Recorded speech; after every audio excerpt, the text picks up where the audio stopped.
Hai, selamat datang di channel.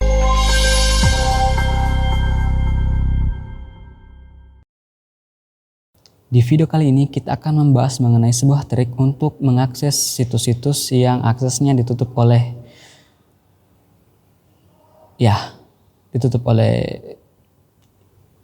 tahu sendirilah. Tanpa menggunakan aplikasi tambahan seperti VPN dan sejenisnya. Cukup menggunakan DNS pada peramban atau browser kita. Di sini saya menggunakan Chrome, tapi pada dasarnya bisa juga diterapkan pada aplikasi browser lainnya. Mungkin cuma menu settingannya aja yang agak berbeda sedikit. Tapi pada dasarnya sama aja sih. Tanpa banyak berbasa-basi lagi, kita langsung saja praktiknya. Kita coba buka dulu salah satu situs yang tidak bisa diakses. Subsyn.com. Sebenarnya situs ini masih bisa diakses 2 tahun lalu. Tapi setelah kebijakan mengenai pembajakan film semakin ketat, maka situs penyedia subtitle gratis ini tidak bisa dibuka jika diakses di Indonesia. Pada dasarnya sih saya mendukung penutupan akses ke situs tersebut untuk menghargai karya para sinias film. Oke, bisa dilihat Subsyn tidak bisa dibuka. Untuk itu kita cari beberapa daftar DNS yang bisa kita gunakan.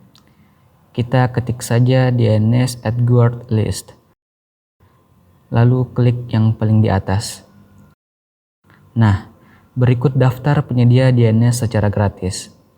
Kita coba klik Edgeworth DNS. Nah, ini beberapa DNS yang disediakan oleh Edgeworth.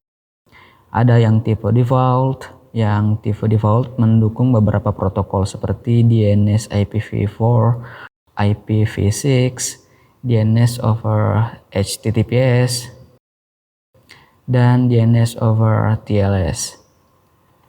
Selain itu, ada juga tipe Family Protection yang mana membantu orang tua dalam memproteksi anak-anak di bawah umur agar tidak mengakses situs-situs yang diperuntukkan bagi kalangan dewasa.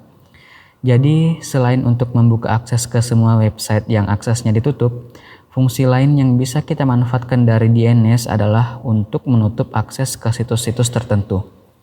Sedangkan yang tipe default tadi memberikan keuntungan bisa membuka akses website sekaligus menghilangkan iklan-iklan yang muncul pada laman website dan menghindari usaha tracking dan phishing dari pihak-pihak yang tidak bertanggung jawab. Selain Edgeworth, ada juga provider DNS lain yang bisa kita gunakan. Contohnya Yandex. Bisa dibilang Yandex ini Google-nya Rusia. Perusahaan ini juga menyediakan mesin pencarian, email, peta online, dan lain-lain. Mirip-mirip Google lah.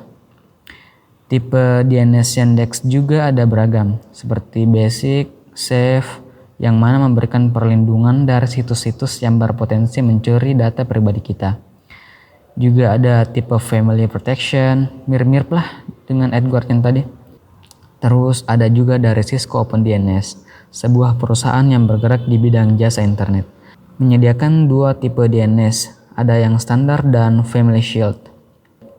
Lalu ada juga Cloudflare DNS, yang juga merupakan sebuah perusahaan dengan reputasi tinggi di jagat perinternetan. Terdapat tipe standar, perlindungan dari malware, serta penutupan akses ke situs dewasa sekaligus perlindungan dari malware juga. Sebenarnya ada banyak provider penyedia DNS, tapi kita ambil saja DNS yang menurut saya paling bagus saja. Ini merupakan penilaian secara subjektif, jadi nanti teman-teman sendiri yang pilih mana yang akan digunakan. Jadi saya pilih DNS dari Edgeworth karena menyediakan perlindungan dari iklan-iklan yang mengganggu. Sekaligus bisa menghentikan tracking dari pihak ketiga yang ingin melihat histori penjelajahan kita di internet dan phishing dari website yang mencoba mencuri data pribadi kita. Langsung aja kita copy DNS-nya yang DNS over HTTPS. Lalu klik ikon 3 titik di pojok kanan atas untuk membuka menu pengaturan. Selanjutnya ketik DNS di kolom pencarian. Klik security yang ada notif warna kuning. Nah, di bagian bawah ada pengaturan untuk setting DNS. Sebenarnya Chrome sudah menyediakan beberapa DNS pihak ketiga, Tapi karena tidak ada DNS Edgeworth, jadi kita pilih saja custom. Kemudian paste DNS yang kita copy tadi dan kita bisa langsung mengetesnya. Kita coba buka situs Subsyn yang tadi.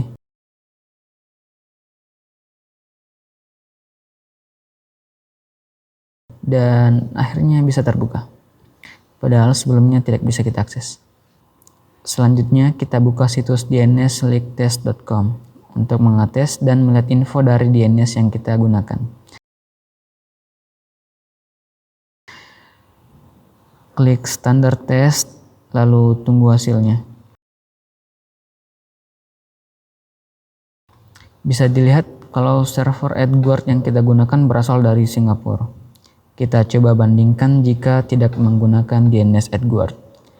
Kita masuk ke pengaturan lagi dan menonaktifkan settingan DNS yang tadi.